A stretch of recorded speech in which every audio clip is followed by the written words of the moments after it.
I'm really sorry, আসলে আমার আজকে একটু ঘুম থেকে উঠে দেরি হয়ে গেছে তো সেজন্য নাস্তাটা বানাতে একটু লেট হয়ে গেল। প্রবলেম নেই, আমি একটু বেরোচ্ছি। আপনি প্লিজ না নাস্তাটা করে যান। আমি একটু রাস্তাতে এখন বেরোতে হবে না। 2 মিনিট লাগবে বসে নাস্তা। কথাটা কেন বুঝতে পারছেন না? আমার যদি ক্ষুধা থাকতো আমি যে খেয়ে প্লিজ।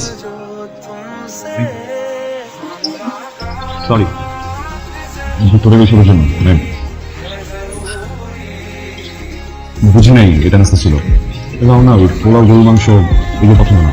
যদি একটা খাবার যদি পছন্দ সেটা হচ্ছে চা পরোটা। আপনি ভাই জানেন আপনার ভাই আমাকে সবসময় বলতো আপনার চা পরোটা খুব পছন্দ। আপনি যখন দেশের বাইরে চলে যান আপনার ভাই আপনাকে খুব মিস করতেন আর মাঝে মাঝে আমাকে বলতো চা পরোটা বানিয়ে দেওয়ার কথা। আমি যখন বানিয়ে দিতাম তখন সে খুব মজা করতো। কিন্তু ও তো প্রচুর মিষ্টি খেত, চা ভর্তি শুধু চিনি থাকতো। তো আমার চা তো আপনি চিনি দেন। সেও চায় কখনো চিনি খেতে।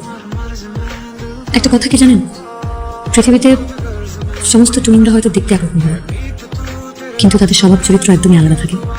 তাই আপনার ভাই যখন যখন আপনাকে মিস করতো আপনার অপছন্দের সব জিনিসগুলো জয়ী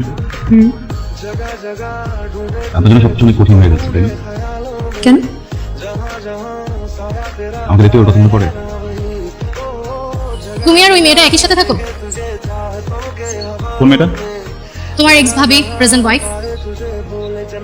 না একসাথে থাকি না। মিথ্যা বলবা না, একদম মিথ্যা বলবা না। একসাথে থাকি না, এক রুমে থাকি। একসাথে থাকা আর এক রুমে থাকার মধ্যে পার্থক্য কি আয়ান? ডোন্ট টেল মি যে তোমরা এক বিছানায় থাকো। এক বিছানায় থাকি না। দেখো আমাদের আসলে এক রুমে থাকার প্ল্যান ছিল। আমি রাতে রুম থেকে বের হলে বাবা অনেক কোশ্চেন করে বসে, কিছু করার থাকে না। ও নিশ্চয়ই নিচে থাকে, তো নিচে থাকারই কথা, ও নিচে থাকে না? আচ্ছা আমি বুঝতেছি না ও চলে যাচ্ছে না কেন বাপের বাড়িতে? তুমি কয়েকদিনের জন্য আসছো বাংলাদেশে, তুমি তো চলে যাবা। এই কয়েকদিন ও বাপের বাড়িতে থাক, মেয়েটা এরকম স্টুপিড কেন? আমি বুঝলাম না, ওর চরিত্রের সমস্যা আছে। না হলে ও ওর হাজবেন্ড মারা যাওয়ার পর হাজবেন্ডের ভাইকে বিয়ে করতে পারে না। প্লিজ এইভাবে কথা বলো না। আমি মজা মজা বিয়েটা করিনি। সিচুয়েশনটা বোঝো। আমার টুইন ব্রাদার মারা গেছে, ফ্যামিলি সিচুয়েশন বুঝতেছো তুমি? আমার বাবা তো খুব শখ করে বিয়েটা দেন। আমি আমার বাবাকে না করতে পারি, উনি কিভাবে আমার বাবাকে না করতে বলো? তুমি আমার ফ্যামিলি মেম্বারকে বাজে কথা বলতেছো। খুব গায়ে লেগে যাচ্ছে না? কয়েকদিনের মধ্যেই তোমার মনে জায়গা করে নিছে। তুমি আমার সিচুয়েশনটা বোঝো। একটা রিলেশনশিপে যতটুকু অনেস্টি দরকার আমি ঠিক কতটুকু অনেস্ট আছি। আমি বুঝতেছি তোমার সিচুয়েশনটা, আমার সিচুয়েশনটা একটু বোঝার চেষ্টা করো। আমি ইচ্ছা করে বিয়েটা করি নাই, বাট আমাদের একসাথে এখন থাকতে হচ্ছে, একই রুমে একই বাসার ছাদের নিচে থাকতে হচ্ছে, এখানে কিছু করার নেই। বাট আমি যেভাবে তোমার পিছনে তোমার ট্রাস্ট রাখার চেষ্টা করতেছি, আমি যতটা এফোর্ট দিচ্ছি তুমি সম্মানটা আমাকে দিচ্ছ না, উল্টো তোমার ফ্যামিলি মেম্বার থেকে ছোট করে কথা। আয়ান তুমি আমার সিচুয়েশনটা বুঝতে পারতেছো? আমি ছোটবেলা থেকে কোন সিচুয়েশনে বড় হইছি, আমার বাবা আমার মাকে চিট করছে, এখন সেম জিনিস আমার সাথে হচ্ছে। আমি দেখতেছি যে তুমিও আরেক সেম জিনিস ফেস করছো না তুমি, প্লিজ। তুমি আমাকে না তোমার বাবাও তোমার মাকে না বলে একটা বিয়ে করে ফেলছিল। আমি হয়তো তোমাকে না বলে এটা করছি, বাট আমি নিজে তোমাকে বলছি না। হ্যাঁ আমি তোমার একটু মিথ্যা বলছি, অন্য কিছু তোমাকে সেটা বলছে, তুমি সেটা লুকাতে পারতাম। কদিন পর আবার চলে যাবো বাইরে, আমি কয়েকদিন তোমার সবকিছু লুকিয়ে তোমার সাথে এইভাবে দেখা করে ঘুরে ফিরে চলে যেতে পারতাম না। আই এম সরি, দোষটা আমার। তুমি যদি এটার জন্য কোনো পানিশমেন্ট দিতে চাও আমার কিছু বলার নেই, আমাকে দাও। আমি সরি, দোষটা আমার। আমার আমার আমার ভাই আর নাই, আমার দিকেরই প্রবলেম। আমি কি বলবো? I am sorry. এটাকে আমার মেনে নেওয়া সহজ? বলুন প্লিজ, ভালো তো বাসি তাই না? না হলে তো এত কিছু এই পর্যন্তই আসতো। ঠিক আছে, আমিও সরি।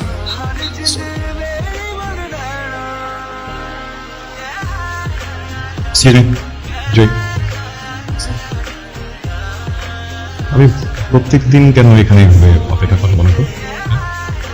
আপনার মতো খেয়ে দিয়ে শুয়ে পড়লে তো হয়, তাই না? আপনি এখানে থাকেন, এটাও তো আসলে বাসার কেউ দেখলে এখানে ঝিমানো তো কোনো মানে হয় না, হয়? ঝিমাবে না তো কি করবে? বিয়ে করেছো, এখন সংসার গুছাবে, তা না? কি শুরু করেছো তুমি? এটা কোনো কথা? এটা কোনো সিস্টেম? সরি এখানে তো সরি বলার কিছু নেই। সংসারটা সুন্দর করে গুছাবে, কিভাবে ভালো থাকবে সেই চেষ্টা করবে, তা না? রাত করে বাসায় বেরো, তোমার বউ ঝিমাবে না তো কি করবে? ভদ্র ঘরের মেয়ে, এই জন্য ঝিমায়। ভাতলা টাইপের মেয়ে হলে ঘরে গিয়ে ঘুমাতো। কি ভাই আমি শুরু করেছো? এই তোমার কি হয়েছে? ছেলেটার সাথে এই ধরনের ব্যাপার করতেছো কেন? ছেলেটা আমার কতদিন পর দেশে আসছে, বন্ধু বান্ধবের সাথে একটু সাক্ষাৎ করতে দেরি হয়ে গেছে। না দেখা করে রাত করে বাড়ি ফিরবে কেন? ওর ঘরে বউ নেই? আরে বাবা ঠিক আছে, সব ঠিক আছে, তুমি একটু শান্ত হও। বাবা তুমি রুমে যাও। এক্সকিউজ মি, আপনি ঘুমাচ্ছেন? জি জি শুনে আপনি ঘুমাচ্ছেন? না বলুন। আপনার সাথে একটু কথা বলে যাবে? জি আচ্ছা, আমি তো অনেক লেট করে আসছি। আপনি আমাকে খাবারের কথা জিজ্ঞেস করলেন না, খাবো কিনা খেতে বললেন না। আপনি লেট করে আসছেন তো আমি ভাবলাম আপনি খেয়ে আসছেন, সেজন্যই তো জিজ্ঞেস করিনি। এটা কোনো কথা? একটা মানুষ তো 2 দিন বাইরে খেতেই পারে, এর মতোই না যে সে এভরিডে বাইরে খাবে, তাই না? আমি তার উল্টা ভাবলাম বাসে এসে খাবো। মানে আপনি লেট করে এসেছেন তো এই জন্য আমরা তিনজন আপনাকে রেখে খেয়ে ফেলেছি। ঠিক আছে, গুড নাইট। আমি কিছু করে দিই? না, প্রয়োজন নেই। কিন্তু একটা কথা কি জানেন, মানুষের বাসায় ফ্রিজ কেন থাকে? যেন সবার জন্য রান্না করা হয়। কেউ যদি কোনো কারণে একদিন না খেতে পারে, খাবার যেন ফ্রিজে রেখে হবে, পরে না দিন সেটা গরম করতে হবে। ঠিক আছে? মানে ফাইন, কোনো বন্ডিং নাই লিগলি ওয়াইফ তো আমি। তো খাবারটা খুব কি বদমজ আমার ভাই আদৌ খেয়ে থাকতো না। আপনার ভাই বাসায় যেটা রান্না করা থাকতো সেই খাবারটাই খেত। আর আপনার ভাই এত রাত করে বাসায় খেত। আর বাসায় আসার আগে সে আমাকে সবসময় বলে দিত সে কি খেতে চায়। বসে না প্লিজ। কোথাও যেন আমার মাথা ঠিক থাকে না, মাথা গরম হয়ে যায়। সরি। It's okay. ক্ষুধা লাগলে মাঝে মাঝে আমার মাথা ঠিক থাকে না, উল্টো পাল্টা হয়ে যায়। এটা কোনো ব্যাপার না। আপনি আজকে বাইরে থেকে খেয়ে আসেন? ভালো কি যাবে, মন ভালো লাগছে। কোথাও ভালো জমির সাথে আমাকে কি রকম আপনার মুখে অনেকবার শুনছি। আপনি বাজে কথা। আমি কি নেই? আমি কি বাজে কথা বলি এই জন্য আপনি ঝগড়া করেছেন? আর আপনি কেন বাজে কথা বলবেন? আপনি আপনার খারাপ লেগেছে? খারাপ খারাপ খারাপ লাগবে না। মানে দেন আপনি তো আপনার ফ্যামিলি মেম্বার, মা হোক বাবা হোক আপনার যে হোক, ফ্যামিলির কাউকে নিয়ে কেউ কোনো বাজে কথা বললে তো আমার খারাপ লাগে। কিন্তু আপনার তাই বলে আপনার গার্লফ্রেন্ডের সাথে ঝগড়া করাটা ঠিক নয়। শুধু শুধু সন্দেহ সন্দেহ করাটা তো স্বাভাবিক না। আর আপনি যে ওনার সাথে ঝগড়া করলেন, এখন তো উনি ভাববে যে আপনার আর আমার মধ্যে সত্যি সত্যি কোনো কেমিস্ট্রি আছে। এটা কিন্তু একদম ঠিক করেননি আপনি। আর মেয়ে মানুষরা একটু সন্দেহ করে, এটা খুবই স্বাভাবিক। মানুষ না। আমি যখন এখান থেকে যাই তো জানেন আমি এখানে যাই, তখন বলেছি কেন সন্দেহ করেন? আমি আপনাকে কিভাবে সন্দেহ করবো? আমার তো আপনাকে সন্দেহ করার মতো সেরকম অধিকার নেই। কে বলতে দিকে কিন্তু আমার মানুষের প্রতি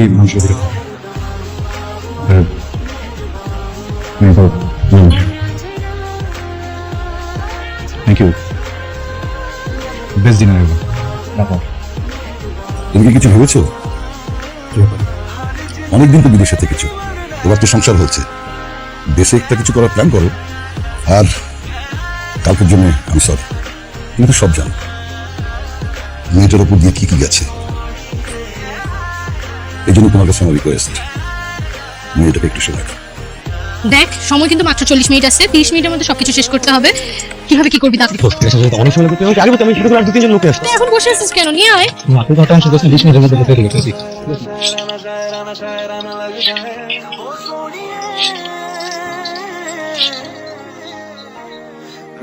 সামির, তুমি কেন?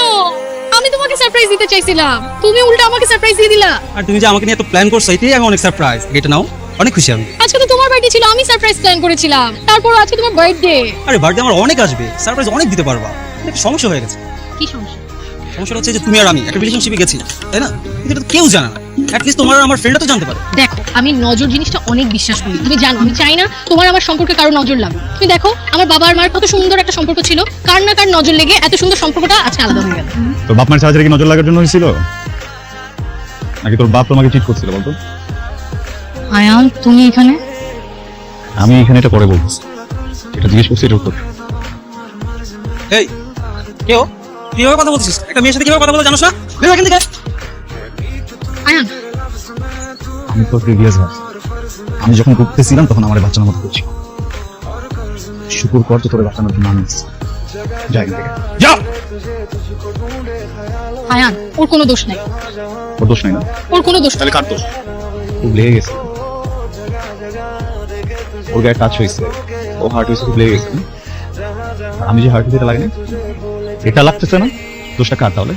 ওর যদি দোষ না থাকে দোষটা কার? দোষটা কি আমার নাকি তোমার? তোর দোষ। আয়ান দেখো, দোষটা কারো না, দোষটা তোমার আমার সিচুয়েশনে। তুমি নিজেকে আমার জায়গায় দাঁড় করায় দেখো। তুমি একটা মেয়ের সাথে 5 বছর সম্পর্ক ছিল, 3 বছর তুমি অপেক্ষা করছো, সে বাইরে ছিল যে আসলে তুমি বিয়ে করবে। সে ঠিকই দেশে আসলো, সে ঠিকই বিয়ে করলো, কিন্তু তোমাকে বিয়ে করলো, অন্য একজনকে বিয়ে করলো। এটা তুমি মেনে নিতে পারতা, কিন্তু আমার এটা মেনে নিতে হয়েছে। আর তুমি দেখো, আজকে তুমি আমাকে একটা ছেলের সাথে শুধু দেখছো, এটা তুমি মেনে নিতে পারো না। তুমি ছেলের গায়ে হাত তুলে ফেলছো। আমি তাহলে এখন কি করবো? আমি কাকে মারবো? আমি তো কাউকে মারতে পারতেছি না।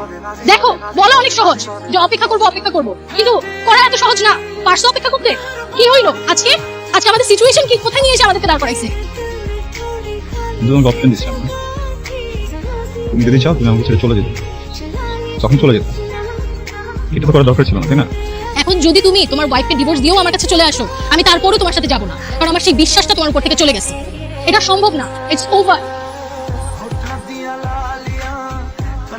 আপনি যদি কিছু মনে না করেন একটা কথা বলবো। আপনাকে দেখে মনে হচ্ছে আপনি ড্রিঙ্কস করে এসেছেন। এক তো এত রাত করে বাসায় ফিরেন, তার মধ্যে আবার ড্রিঙ্কস করেছেন। এটা কিন্তু আপনার শরীরের জন্য একদম ভালো না। ঠিক আছে, আপনি স্বামীর সাথে দেখা করতে প্রমিস নাম মুখে নেবেন না। আপনার কোনো রাইটই নাই প্রমিস নাম মুখে নেয়।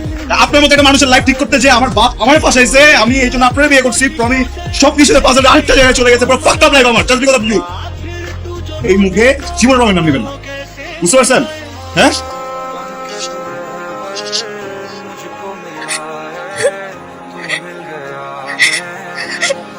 চাই কিনা আমার কি দোষ বলেন তো? এই যে আপনি যে আমাকে দোষ দিলেন, এখানে আমার কি দোষ? এক তো আপনার ফ্যামিলি আমাকে জোরপূর্বক আপনার সাথে বিয়ে দিয়েছে। আমি তো একবারও বলিনি যে আমি আপনাকে বিয়ে করতে চাই। আমি আপনার ভাইকে ভালোবেসে বিয়ে করেছিলাম, কিন্তু সেটা আমাকে রেখে চলে গেল। তার মধ্যে আপনি আর আপনার ভাই দুজন দেখতে একদম একরকম। এখানে আমার কি দোষ? আমি কি কাউকে কিছু বলেছি? আমি কি আপনাকে কিছু করেছি? আপনি যেভাবে চেয়েছিলাম তো সেভাবেই থাকছি।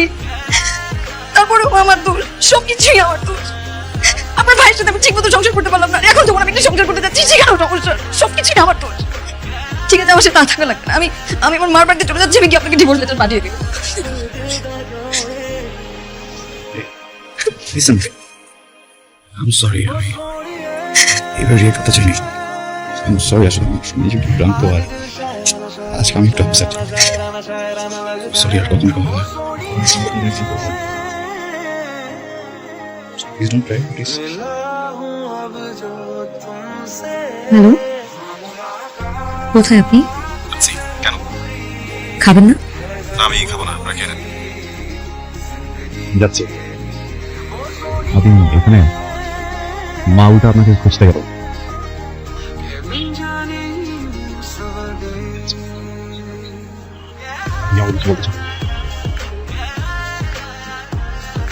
আমি কি বলবো? কিছু যেটা আচরণ বলতে চেয়েছিলেন কিছু বলতে পারেনি। না, আমার আসলে কিছু বলার নেই। আমি চলে যাচ্ছি। কবে কি বোঝানি, কখন দেখা হবে সেটা জানো। কিছু বলার থেকে বলে দেবো। কিছু আমার জন্য আপনি আপনার প্রিয় মানুষটাকে সারা জীবনের জন্য হারিয়ে ফেললেন।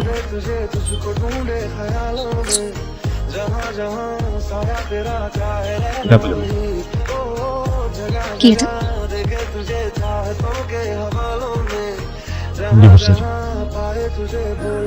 আমি তো থাকবো না, তাই সাইন করে রেখে গেলাম। কোনো কারণ না, যখন আপনার কথা বলতে হবে তখন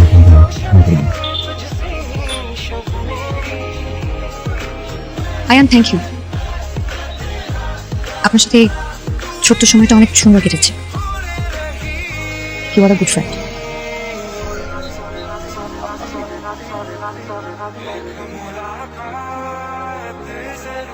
জয়, আমি আব্বা, তোর কিন্তু একটা বড় অভ্যাস আছে। তুই বিদেশে যাওয়ার পর একবারে যোগাযোগ বন্ধ করে দিস। এবার জানা এরকম করিস না। বাবু, আমি আসলে খুব সরি। এই পুরোটা সময় হাজবেন্ড হিসেবে যেভাবে থাকা উচিত ছিল সেইভাবে থাকতে পারিনি। আসলে এত অল্প সময়ের ব্যাপারটা মেনে নেওয়া আমার জন্য খুব কঠিন ছিল। দেশে আসতে না আসতেই বিয়ে, তারপর প্রমের বিষয়টা, সবকিছু মিলে আমি একটু পেঁচিয়ে ফেলেছিলাম। হয়তো প্রমের সাথে বিচ্ছেদের দিন আমি একটু খারাপ ফিল করছিলাম, কারণ এই সম্পর্কটা আমার আর আপনারই ছিল। ওদের রাতে যা কিছু হচ্ছিল পুরোটা এই জন্য হয়নি যে আমি ড্রাঙ্ক ছিলাম। আপনি আমার ওয়াইফ, আমি আপনার হাজব্যান্ড। আসলে একটা অধিকারের জায়গা আছে, কিন্তু এরপর কি বলবো না বলবো বুঝে উঠতে পেরেছিলাম। ভেবেছিলাম হয়তো আপনি কিছু বলবেন, আপনিও কিছু বলেননি, আর আমিও কিছু ফেস করতে পারছিলাম না। কিন্তু এখন বলতে চাই, আমি আপনাকে ভয়ঙ্করভাবে ভালোবাসতে চাই, একটা সুন্দর সংসার সাজাতে চাই। আমরা কি আমাদের অতীতটা বলি প্লিজ করে স্টার্ট করতে পারি?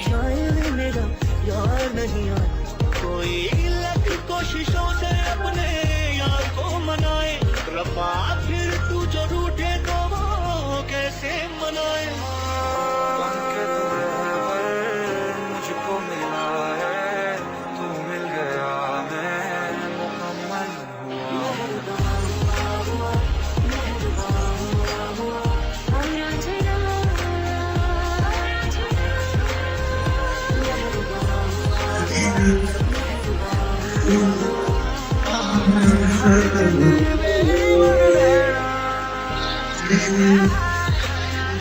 you.